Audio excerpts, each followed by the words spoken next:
નમસ્કાર વાલા વિદ્યાર્થી મિત્રો, સ્વાગત છે તમારું। આજે મિત્રો વાત કરીશું ધોરણ 10માં દ્વિતીય વાર્ષિક પરીક્ષા જે સામાજિક વિજ્ઞાનમાં મિત્રો લેવામાં આવનાર છે તેનું 21 કક્ષાના પેપરનું સોલ્યુશન આપણે આ વિડીયોમાં કરીશું।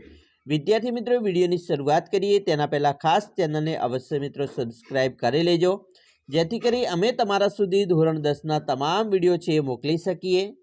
तो मित्रों, सामाजिक विज्ञान विभाग नंबर ए थी शुरुआत करीशू। अहींया मित्रों नीचे आपेला प्रश्न 1 થી 24 प्रश्नों माग्या मुजब जवाब पण आपवाना छे, जेमां मित्रों तमारे कुल 24 गुणनो विभाग एमां पूछातो होय छे। तो मित्रों खास आपणे प्रश्नपत्रનું संपूर्ण सोल्यूशन करीए ते पहेला खास एक लाइक अने शेर मित्रों करी देजो। सौप्रथम योग्य जोड़का जोड़वाना छे, जेनी अंदर मित्रों जोड़कामां पहेलुं छे अ म पहेलुं रुद्र महालय। तो रुद्र महालय ए मित्रों सिद्धपुर खाते आवेलो छे, एटले के एफ आवशे जवाबमां। नाट्यशास्त्र, तो मित्रों नाट्यशास्त्रमां आवशे भरत मुनि लखेलुं छे। एकसिंगी भारतीय गेंडो, तो एकसिंगी भारतीय गेंडो ए असम अने असम राज्यना सुंदरवनमां आवेलो छे। विंड फार्म, तो विंड फार्म मित्रों लांबा खाते छे। अने इजाराशाहीनो वेग मळ्यो, तो ए मित्रों खानगीकरणने कारणे मळेलो छे। विधान खरा खोटा जणाववाना छे। छठुं छे भारत सांप्रदायिक अने धर्मनिरपेक्ष देश छे, तो आ विधान मित्रों खोटुं छे। बीजुं छे महिलाओने मात्र एक ज कॉलथी मदद मळी रहे ते माटे 108 अभयम महिला हेल्पलाइन शरू करवामां आवी छे, तो 108 आवतुं नथी, खोटुं छे। तो शुं आवे? चालो कॉमेंट बॉक्स में मित्रों जवाब आपशो। 8मुं, विश्वमां दरेक वर्षे 15 जान्युआरीना दिवसे विश्व ग्राहक अधिकार दिन तरीके उजववामां आवे छे, तो आ विधान पण खोटुं छे। 9मो छे मस्जिदना किबला दिवालना अंतभागने लीवान कहे छे, तो मित्रों आने पण खोटुं वाक्य छे। द्रविड़ कुळनी सौथी जूनी भाषा तेलुगु छे, तेलुगु नथी मित्रों पण शुं छे? तमिल आवशे। जवाबमां आपणे तमिल लखी शकीए छीए। हवे आपणे आगळ वात करीशुं। नीचे आपेला प्रश्नोना खालग्या पूर्ण करवानी छे, विकल्प स्वरूपे आपेली छे। 11मुं खालग्या छे, भारतमां खालग्या सिंचाईनी मुख्य माध्यमो छे, तो आमां मित्रों ऑप्शन तमने आपेला छे, तेमां आवशे कूवो अने ट्यूबवेल। 12, केंद्र सरकारे महत्वना खालग्या स्थळोने राष्ट्रीय स्मारक तरीके जाहेर कर्या छे, तो ऐतिहासिक स्मारक तरीके। 13, पंजाबने दरिया किनारो मळ्यो नथी, तेथी ते गुजरातमांथी खालग्या आयात करे छे, मीठुं आयात करे छे। 14, खालग्यामां एकता ए भारतीय संस्कृतिनी आगवी ओळख छे, तो विविधता। 15, धरोई योजना खालग्या नदी पर आवेल छे, तो धरोई छे योजना ए साबरमती नदी पर आवेली छे। विकल्प स्वरूपे કેટલાક प्रश्नों જોઈ લઈશું। 17મું છે, તમિલનાડુમાં કઈ નદીનો મુખ્ય ત્રિકોણ પ્રદેશ આવેલો છે? તો મિત્રો આવશે કાવેરી નદી। 19 છે, કઈ પદ્ધતિને મુક્ત અર્થતંત્ર કહે છે? તો મિત્રો બજાર પદ્ધતિ આવે છે। એના પછી ભાખડા નંગલ, બરાબર, તો મિત્રો એમાં શું આવે ભાખડા નંગલમાં? તો જવાબમાં આવે છે બી, એટલે કે પંજાબ આવશે। કોસી આપણે અહીંયા પણ લખીશું, ઓપ્શન આપેલા છે એટલે, તો કોસીમાં આવે છે બિહાર, બરાબર।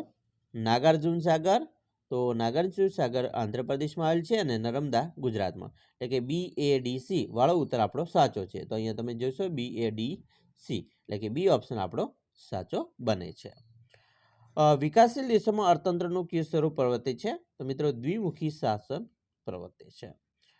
એના પછી મિત્રો શિકાગો શહેરમાં મળેલી વિશ્વ ધર્મ પરિષદમાં કોણ વક્તવ્ય આપ્યું હતું? તો મિત્રો સ્વામી વિવેકાનંદે વક્તવ્ય આપેલ છે। હવે આપણે નીચેના પ્રશ્નોના એક બે શબ્દોમાં જવાબ લખવાના છે, જેમાં 21મું છે, કઈ આર્થિક પદ્ધતિ બજાર પદ્ધતિથી તદ્દન વિરોધી છે? તો સમાજવાદી પદ્ધતિ। 22, કઈ સંસ્થા ONGC અને રાજ્ય સરકારની હેલિકોપ્ટર સેવા આપે છે? તો પવનહંસ હેલિકોપ્ટર। ગુજરાતનું ઓટોમેટિક લોક ગેટ ધરાવતું બંદર ભાવનગર। ટાંકણીથી લઈ મોટા મોટા યંત્રો સુધીનું ઉત્પાદન કયા ક્ષેત્રમાં કરવામાં આવે છે? લોખંડ ક્ષેત્ર આવશે। ચાલો વિભાગ બી ઉપર જઈશું, જેની અંદર મિત્રો 18 ગુણના બે ગુણમાં એક પ્રશ્ન, એટલે કે 18 ગુણનો વિભાગ બી હોય છે। નીચેના પ્રશ્નોના ટૂંકમાં ઉત્તર લખવાના છે। 25મું છે, ભારતના સાંસ્કૃતિક વારસામાં કઈ કઈ બાબતોનો સમાવેશ થાય છે? તો મિત્રો જવાબ જોઈએ કે આપણે સાંસ્કૃતિક વારસામાં મંદિરો, શિલાલેખો, સ્તૂપો, વિહારો, ચૈત્યો, મકબરો, ઉચ્છિદો, કિલ્લાઓ, ગુંબજો, રાજમહેલો, દરવાજા, ઇમારતો, ઉત્ખનન કરેલા સ્થળો તેમજ ઐતિહાસિક સ્મારકોનો સમાવેશ કરી શકાય। 26, સંગીત રત્નાકર અને સંગીત પારિજાત ગ્રંથોની રચના કરનાર પંડિતોના નામ? તો એમાં આવશે મિત્રો સારંગદેવ. સારંગદેવ છે એમણે સંગીત રત્નાકર અને પંડિત અહોબલ છે એમણે સંગીત પારિજાત નામના ગ્રંથની રચયિતા છે. 27મું છે લોથલના કારીગરો ધાતુઓમાંથી શું બનાવતા હોવાનું જણાય છે. તો મિત્રો લોથલના કારીગરો લાંબા અને કાંસામાંથી દાંતરડા, સારડીઓ, વળાંકવાળી કરવત, આરો અને સોય જેવા જારો બનાવતા હોવાનું જણાય છે. આ ઉપરાંત તેઓ ધાતુમાંથી વાસણો, મૂર્તિઓ અને પાત્રો બનાવતા. તેઓ યુદ્ધ માટેના અસ્ત્રો, શસ્ત્રો પણ ધાતુમાંથી બનાવતા. 28 છે ભારતના સાંસ્કૃતિક વારસામાં સમાવેશ થતી બાબતો જણાવો. તો એમાં મિત્રો જોઈએ તો પ્રાકૃતિક વારસામાં સમાવેશ થતી બાબતોમાં ભારતનો સાંસ્કૃતિક વારસો વિશિષ્ટ અને વૈવિધ્ય ભરેલો છે. ભારતના પ્રાકૃતિક વારસામાં ઊંચા પર્વતો, જંગલો, ઝરણા, નદીઓ, રણો, રણસાગરો, વિશાળ ફળદ્રુપ મેદાનો, ખીણ પ્રદેશો, ઋતુઓ, તરુઓ, વેલાવેલીઓ, પર્ણ, પુષ્પો, જીવજંતુઓ વગેરે પ્રાકૃતિક વિશેષતાઓનો સમાવેશ થાય. ભારતના ભૂમિ દ્રશ્યોમાં વિવિધ પ્રકારના ખડકો, શિલાઓ, ખનિજો, વનસ્પતિ વગેરેનો સમાવેશ થાય. પ્રકૃતિએ આપણે ખોરાક, પાણી, શુદ્ધ વાયુ તેમજ નિવાસસ્થાન જેવી જરૂરિયાતો પૂરી પાડી છે.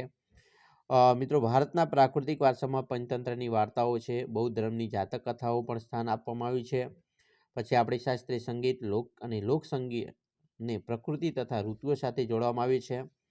આપણા ગીતો, કાવ્યો, તહેવારો, ચિત્રો વગેરેની વિષય વસ્તુ તરીકે મુખ્યત્વે પ્રકૃતિ અને ઋતુઓ રહેલી છે. આપણી આયુર્વેદિક, યુનાની અને નિસર્ગોપચાર જેવી ચિકિત્સા પદ્ધતિઓ સંપૂર્ણપણે પ્રકૃતિ પર આધારિત છે. 29મો પ્રશ્ન છે ભારતમાં આવેલી તીર્થસ્થાનોનો પરિચય આપો અથવા પ્રાચીન સમયથી ભારત તીર્થભૂમિ રહ્યું છે આ વિધાન સમજાવો. તો મિત્રો જવાબ લખી શકીએ કે ભારતમાં 4 ધામની અને 12 જ્યોતિર્લિંગની યાત્રા ખૂબ જ મહત્વની છે. 4 મુખ્ય ધામોની યાત્રામાં મિત્રો બદ્રીનાથ ઉત્તરાખંડ, રામેશ્વર તમિલનાડુ, દ્વારકા ગુજરાત અને જગન્નાથપુરી ઓડિશા આ પવિત્ર તીર્થસ્થળોનો સમાવેશ થાય છે. આ ઉપરાંત 51 શક્તિપીઠો અને જમ્મુ કાશ્મીરમાં આવેલા અમરનાથ તથા વૈષ્ણોદેવીની યાત્રા પણ ખૂબ જ મહત્વની મનાય છે. ગુજરાતમાં ગિરનાર, લીલી પરિક્રમા, શેત્રુંજય અને નર્મદાની પરિક્રમા પવિત્ર ગણાય છે. દર વર્ષે ઘણા ભાવિકો અને પરિક્રમા કરી ધન્યતા અનુભવે છે. આમ ભારતના લોકો તીર્થો, પવિત્ર સ્થળો, પર્વતો અને નદીઓની યાત્રાએ જાય છે. આથી કહી શકાય કે પ્રાચીન સમયથી ભારત તીર્થભૂમિ રહ્યું છે. 30મું છે લુપ્ત થતા વન્યજીવ વિશે ટૂંકમાં માહિતી આપો. તો મિત્રો જોઈએ કે આજે અસંખ્ય વન્યજીવો વિનાશના આરે ઉભેલા છે.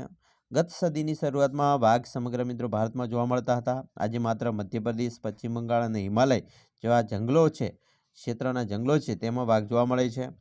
એ સમયગાળામાં ગુજરાતમાં ઈડર, અંબાજી, પંચમહાલ તથા ડાંગના જંગલોમાં પણ વાઘ હતા. આજે ગુજરાતના જંગલોમાંથી વાઘ સંપૂર્ણપણે નષ્ટ પણ થયા છે. મિત્રો આજે ભારતના જંગલોમાં ચિત્તો પણ લુપ્ત થઈ ચૂક્યો છે. અગાઉ ભારતના જંગલોમાં સહજ જોવા મળતી પક્ષીઓની અનેક જાતો પણ ભાગ્યે જોવા મળે છે. ગીધ, ગુલાબી ડોકવાળી બતક, સારસ, ઘુવડ વગેરેની પક્ષીઓ ભયના આરે ઉભેલા એટલે કે લુપ્ત થવાની તૈયારીમાં છે. અરુણાચલ પ્રદેશમાં એક સમયે મોટી સંખ્યામાં જોવા મળતા મોટા ચિલોતરા આજે સરળતાથી જોવા પણ મળતા નથી. ઉપરોક્ત બાબત પરથી જણાઈ આવે છે કે લુપ્ત થતા વન્યજીવ મિત્રો અંગે ગંભીરતાથી વિચારવાનો સમય પણ પાકી ગયો છે. એના પછી આપણે મિત્રો 31મો પ્રશ્ન છે આજે બિનપરંપરાગત ઉર્જા શક્તિનો ઉપયોગ શા માટે વધ્યો છે?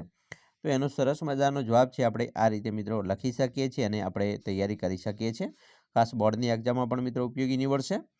32મો છે આતંકવાદની સામાજિક અસરો જણાવવાની છે. તો મિત્રો આતંકવાદ શાના કારણે થાય છે એની સામાજિક અસરો પણ આપણે આ રીતે લખી શકીશું. એના પછી 33મો છે બાયોગેસ વિશે ટૂંકનું લખો. મોસ્ટ આઈએમપી પ્રશ્ન છે, બોર્ડની એક્ઝામમાં પણ પૂછી શકાય એવો પ્રશ્ન મિત્રો છે. ખાસ મોસ્ટ આઈએમપી છે, તૈયાર કરી લેજો મિત્રો. બરાબર, તો સરસ મજાનો છે બાયોગેસ વિશે. 34મો છે પશ્ચિમ બંગાળના પ્રવાસ દરમિયાન તે લોકોના ઘરમાં સણના પગલુછણિયા, સૂતળી, કંતાન કોથળાનો વપરાશ ખૂબ વધારે પ્રમાણમાં જોવા મળ્યો. આવું શા માટે છે? બરાબર, તો એનો જવાબ પણ આપણે લખી શકીએ. 35મું છે આપણા વારસાને લોકો કઈ રીતે નુકસાન પહોંચાડે છે? તો કેવી રીતે નુકસાન પહોંચાડે એ પણ સરસ મજાનો પ્રશ્ન છે. 36મું છે ભારતના સુતરાઉ કાપડ ઉદ્યોગના સામે કઈ સમસ્યાઓ છે? તો એનો જવાબ પણ મિત્રો આપણે લખી શકીએ છીએ આ રીતે. 37મું છે નક્સલવાદી આંદોલન વિશે ટૂંકમાં સમજૂતી આપવાની છે. બરાબર મિત્રો, મોસ્ટ આઈએમપી કહી શકાય પ્રશ્ન પણ. તો મિત્રો આપણે આ ખાસ વિભાગ નંબર એ અને વિભાગ નંબર બીની વાત કરી. હવે આપણે નેક્સ્ટ વિડીયો છે એમાં વિભાગ સી બરાબર અને વિભાગ ડી એ બંને વિડીયો છે, બંને વિભાગો છે એ જોઈ લઈશું. તો આશા રાખીએ તમને આપણો આ વિડીયો છે ખૂબ જ ગમ્યો હશે અને એ વિડીયો ગમ્યો હોય તો મિત્રો લાઇક, શેર અને સબસ્ક્રાઈબ કરવાનું પણ ન ભૂલતા.